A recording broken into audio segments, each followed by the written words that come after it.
ஈரோடு மேல் பற்றி சீரை சிறப்போடு வாழ்ந்து வருகிறேன். அப்படி இருக்கும்போது என்னுடைய கணவருக்கும் மீசை அழகு, எனக்கும் கொண்டை அழகு. மீசை அழகை பார்த்து நான் திருமணம் செய்துக்கிறேன். என்னுடைய கொண்டை அழகை பார்த்து அவர் திருமணம் செய்து கொண்டார். அப்படி இருக்கும்போது சுவாமி பார்க்க வேண்டும்.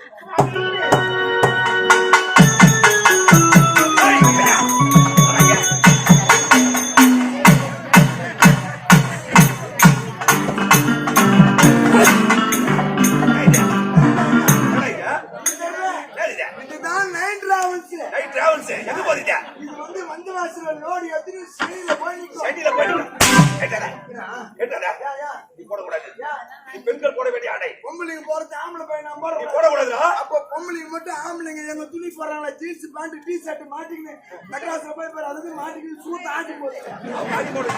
பொம்பளைங்க போடும்போது நானும் போடுவேன். நீ போடக்கூடாது. இதுதான் இப்ப பேசுனா குண்டானா அண்ணன் கூட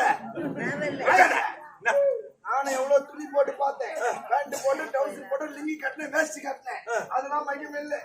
நைட்டி போட்டோன்னு உள்ள ஏசி மாதிரி காத்து போகுது. ஏசி மாதிரி காத்து போகுது.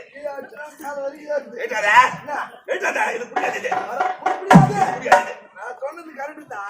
என்னது வீட்டுல கடை இது ஓரமா வீட்டு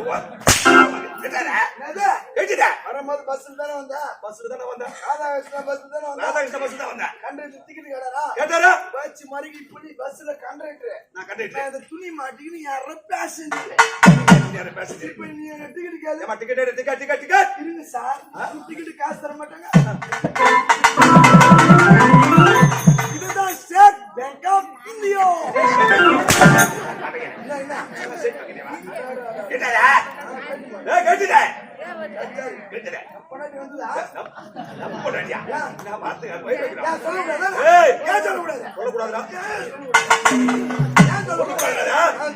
நம்ம வீடு, நம்ம நிலம், நம்ம காரு, நம்ம காரு,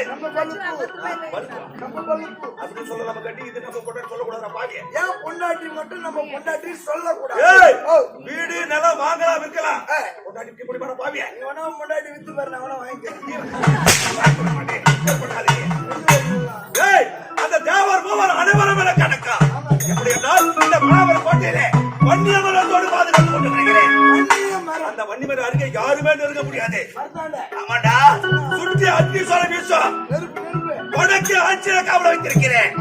ஆமாண்டா அது மட்டுமல்ல எத்தனையோ பேரை காவல வைத்திருக்கிறேன்.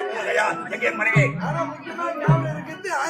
ஆட்சியர் உனக்கு ஆட்சியர் இருவரும் காவல் பண்ணிக்கிறார்கள். அந்த வன்னிமரத்தை யாருமே நெருங்க முடியாது. அப்படியே மாந்திரிக வம்சம் பொருத்திய மன்னா சொல்லு.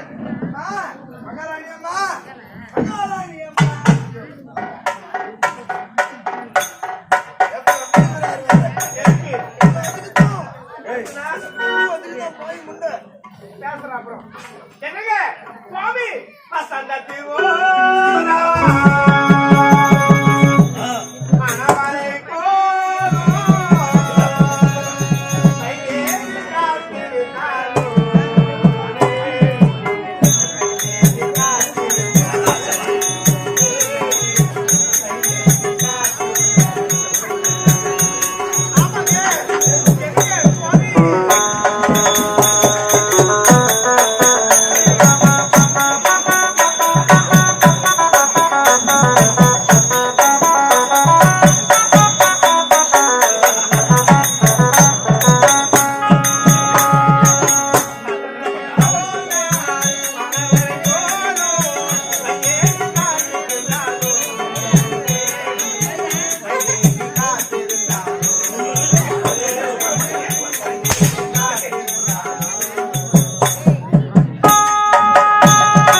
ஆ.